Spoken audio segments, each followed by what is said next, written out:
May 5 katotohanan na dapat malaman ng bawat taong tumatanda. 5 haligi na kapag hindi mo binuo, magsisisi ka sa huli. Hindi ito opinyon. Ito ay resulta ng libo-libong kwento ng mga taong 70, 80, 10 anyos na nagsabi ng parehong bagay. Sana nalaman ko ito nung mas bata pa ako. Ang 5 haligi na ito ay hindi tungkol sa pera, hindi tungkol sa kalusugan, kundi tungkol sa isang bagay na mas importante, ang paraan kung paano ka magiging matanda ng may dignidad, kalayaan at respeto. At ang pinakaimportanteng haligi, ang pinakamahirap tanggapin ay ito: huwag tumira sa mga anak mo. Bakit? Kasi ang pagtira sa kanila ay hindi solusyon. Ito ay problema na nakabalot sa ilusyon ng pag-ibig. Ngayon, sasabihin ko sa iyo ang 5 haligi, mga haliging matutunan ng mga taong nakaranas na, mga haliging makakaligtas sa iyo sa pinakamasakit na pagsisisi sa katandaan. Makinig ka, kasi ang bawat haligi na ito ay maaaring magbago ang buong landas ng pagtanda mo. Unang haligi, dignidad ng pag-iisa. Ang una at pinakamalaking haligi ay ito: matuto kang yakapin ang pag-iisa, hindi bilang kaparusahan, kundi bilang kalayaan. Kasi ang totoo, ang pag-iisa ay hindi kaparusahan, ang kalungkutan ang kaparusahan. At hindi pareho ang dalawa. May kilala akong babae, si Nanay Remedios, 79 na anyos, mag-isa siya sa bahay, walang nakatira sa kanya, ang 3 anak niya ay may sariling pamilya na. At alam mo kung ano ang sinabi niya sa akin? Ito ang pinakamasayang bahagi ng buhay ko. Hindi dahil ayaw niya sa mga anak, kundi dahil naintindihan niya ang isang katotohanan na hindi maintindihan ng karamihan. Ang taong hindi takot na mag-isa ay ang taong hindi maaaring kontrolin ng sino man. Isipin mo, kapag takot kang maging mag-isa, anong nangyayari? Tatanggapin mo ang kahit anong treatment para lang may kasama ka. Pipiliin mong tumira sa bahay ng anak kahit hindi ka komportable. Pipiliin mong tiisin ang bastos na trato dahil mas mabuti na itong may kasama kaysa mag-isa. Pero kapag hindi ka takot na mag-isa, kapag alam mo na kayang-kaya mo ang sarili mo, walang makakapagmanipula sa'yo. Walang makakapagdikta ng buhay mo. Yan ang dignidad. Ang dignidad ay hindi galing sa dami ng tao sa paligid mo.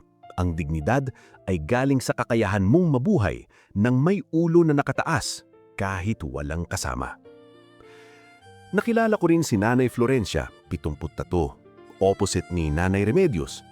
Tumira siya sa bahay ng anak. Malaking bahay, may aircon, may sariling kwarto.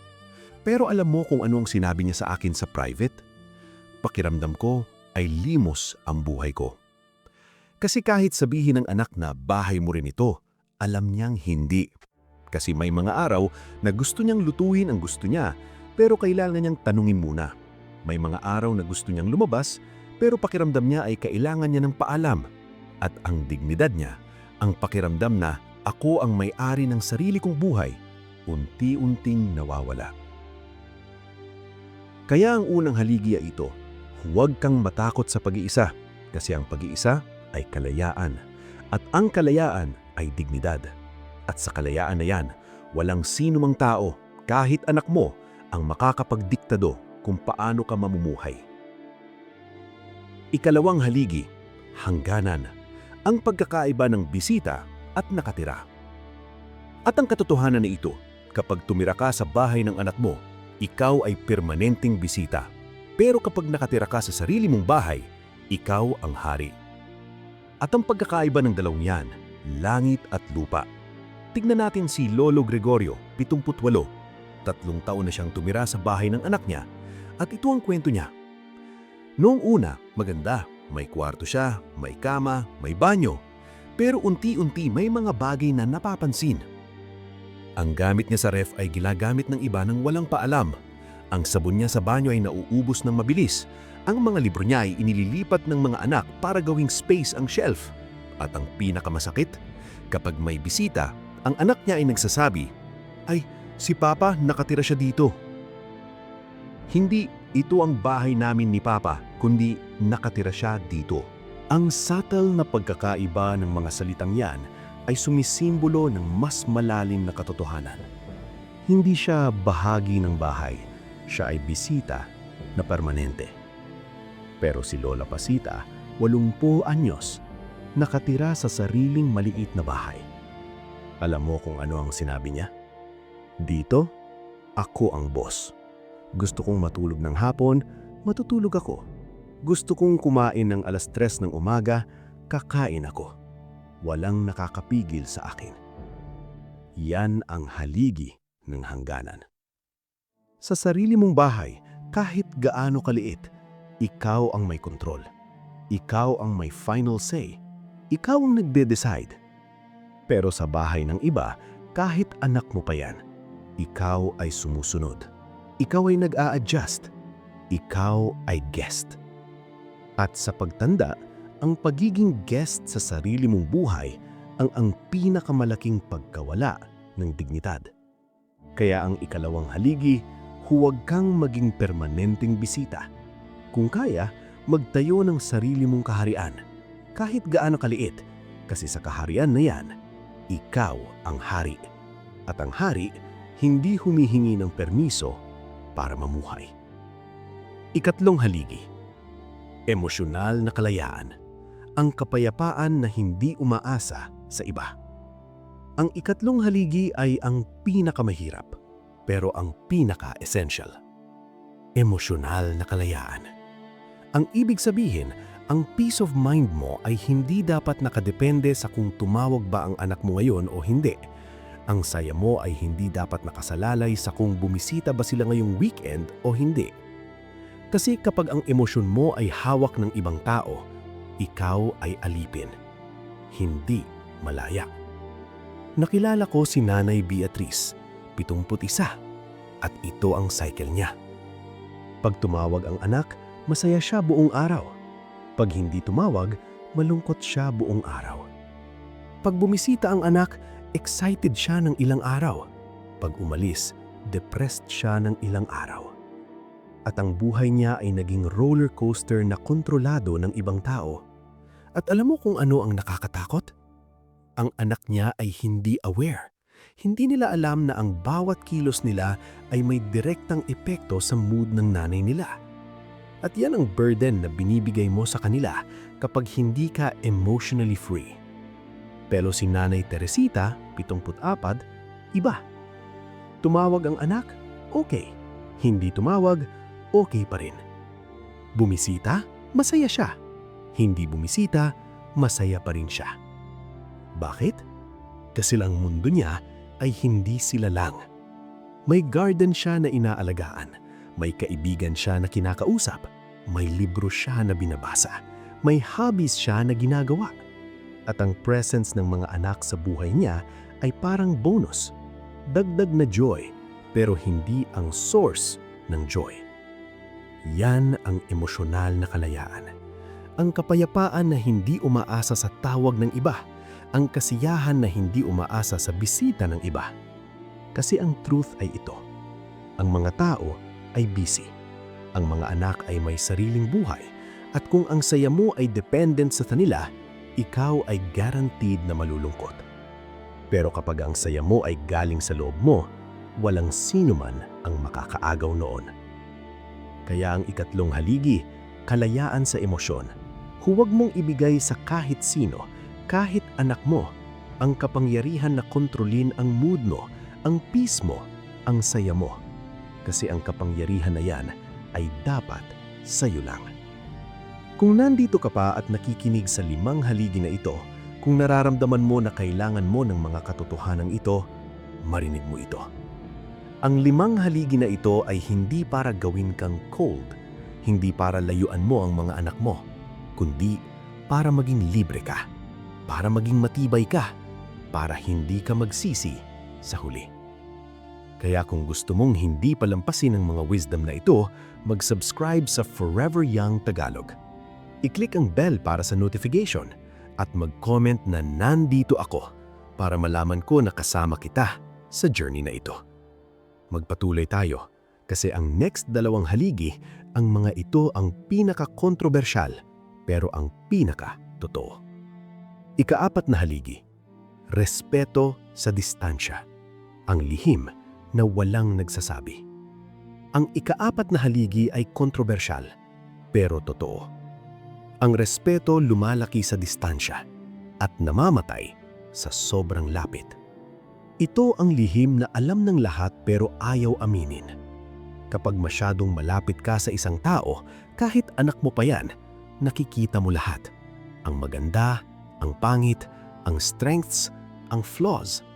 At ang overexposure na yan ang killer ng respeto. Nakilala ko si Lolo Ernesto, 80 anyos. 3 taon siyang nakitira sa bahay ng anak at ito ang napansin niya. Noong hiwalay pa sila, ang anak niya ay mabait sa kanya, respectful, galang. Pero pagkatapos ng 3 taon na magkasama, ang galang ay unti-unti nang nawala. Ang anak niya ay nag-start ng magsabi ng, "Tay, tigilan mo yang ganyan," sa tono na hindi na respetuoso. Ang anak niya ay nag-start ng magreklamo sa harap niya. Ang ingay ni Papa sa gabi. Ang anak niya ay nag-start ng tratuhin siya parang bata. "Papa, huwag ka nang lumabas ng bahay mag-isa, baka maligaw ka." At bakit? Dahil sa sobrang lapit, nawala ang mystique, nawala ang boundary, nawala ang respeto. Pero si Lola Milagros, 79, nakatira mag-isa. Ang mga anak ay bumibisita once or twice a month. At alam mo kung ano ang treatment sa kanya? "Ma, ano pong gusto ninyong kainin?" Pung, respetuoso. "Ma, samahan ko po kayo." Galang. "Ma, salamat po sa lahat." Appreciation. Bakit? Kasi may distansya. At sa distansya na yan, may respeto. Hindi dahil mas mahal sila ni Lola Milagros kaysa kay Lolo Ernesto, kundi dahil ang setup nila ay nagpe-preserve ng respeto. Kasi ang katotohanan ay ito, familiarity breeds contempt. Ang sobrang pamilyaridad ay nag-aalisan ng respeto. At sa pagtanda, ang respeto ay isa sa pinakamahalagang asset mo. Wala na ang lakas mo, wala na ang youth mo, pero ang respeto, yan ang makakapag-preserve ng dignidad mo. Kaya ang ika-4 na haligi, magtayo ng healthy distance, hindi dahil ayaw mo sa kanila, kundi dahil ang distansya ay nagpe-preserve ng respeto at ang respeto ay foundation ng magandang relationship. Ika-5 at huling haligi, sariling sandigan, ang ahoros at isip, hindi pangako. Ang ika-5 at huling haligi ay ang pinaka-praktikal, pero ang pinaka-ignored.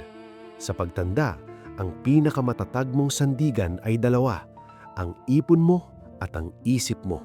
Hindi ang pangako ng mga anak, hindi ang "Ma, aalagaan ka namin," hindi ang "Ma, huwag mag-alala, nandito kami," kundi ang cash mo sa bangko at ang clarity mo sa utak. Bakit? Kasi ang pangako ay madaling sabihin, pero ang reality ay iba. Nakilala ko si Nanay Adoracion, 75, walang ipon, walang savings, kasi ang mindset niya, may mga anak naman ako, sila ang mag-aalaga sa akin. At noong tumatanda na siya, ano ang nangyari? Ang panganay ay may sariling pamilya, 3 anak, hirap na sa gastusin. Ang pangalawa ay abroad, nagpapadala pero hindi sapat. Ang bunso ay walang trabaho, siya pa ang humihingi.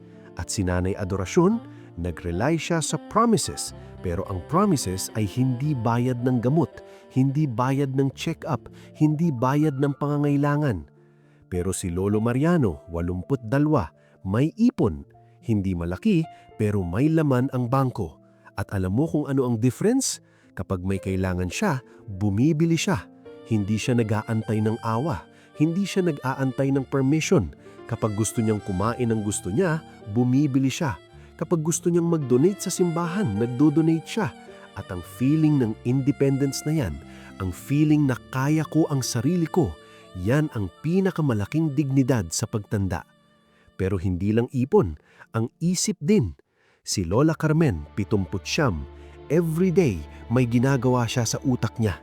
Nagbabasa, nagko-crossword, nag-uusap sa mga tao, nag-aaral ng bagong bagay. At ang resulta, sharp pa rin siya, clear pa rin ang isip, kaya pa rin niyang mag-decide para sa sarili. Pero si Nanay Luisa, 74, nag-stop siya sa pag-engage ng utak. TV lang buong araw, walang exercise ng isip. At after ilang taon, ano ang nangyari? Unti-unting humina ang isip, unti-unting nawala ang clarity, at unti-unti nawala na ang capability na mag-decide para sa sarili. At kapag nawala na yan, ikaw ay dependent na sa desisyon ng iba, at ang dependence na yan ay loss ng control.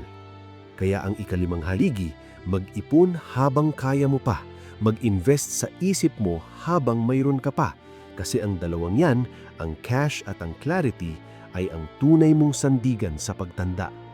Hindi ang pangako ng kahit sino, kasi ang pangako ay hangin, pero ang pera at ang isip, yan ay solid. Kung nandito ka pa rin at nakikinig sa limang haligi, kung naintindihan mo na ang importansya ng mga ito, marinig mo ito. Ang limang haligi na ito ay tested na, napatunayan na ng libu-libong matanda na nakaranas na, at ang choice mo ngayon ay simple. Buuin mo ang limang haligi habang may oras ka pa o magsisisi ka sa huli. Kaya kung gusto mong makakuha ng mas maraming wisdom na gaya nito, mag-subscribe sa Forever Young Tagalog. I-click ang bell at magkomento kung alin sa limang haligi ang pinaka-importante para sa iyo. Tapusin natin kasi ang ending ang pinakamahalaga. Ang limang haligi, bakit kailangan mong buuin ito na ngayon? Ngayon, alam mo na ang limang haligi. Una, dignidad ng pag-iisa, ang kalayaan na hindi takot na mag-isa. Ikalawa, hangganan, ang pagkakaiba ng bisita at hari. Ikatlo, emosyonal na kalayaan, ang peace na hindi umaasa sa iba. Ikaapat, respeto sa distansya, ang healthy space na nagpe-preserve ng galang. At ikalima, sariling sandigan, ang ipon at isip na hindi pangako. At ang tanong ngayon, bakit kailangan mong buuin ang limang haligi na ito? Kasi ang pagtanda ay hindi tungkol sa edad. Ang pagtanda ay tungkol sa kung paano ka magiging matanda. May dalawang uri ng matatanda. Ang una, ang matatandang dependent, umaasa sa iba, takot na mag-isa, walang sariling sandigan, walang kahangganan, walang emosyonal na kalayaan. At ang buhay ng taong yan, puno ng pagsisisi, puno ng hinanakit, puno ng pakiramdam na wala siyang kontrol. Ang pangalawa, ang matatandang malaya. May sariling mundo, may sariling ipon, may sariling strength, may dignity, may respeto.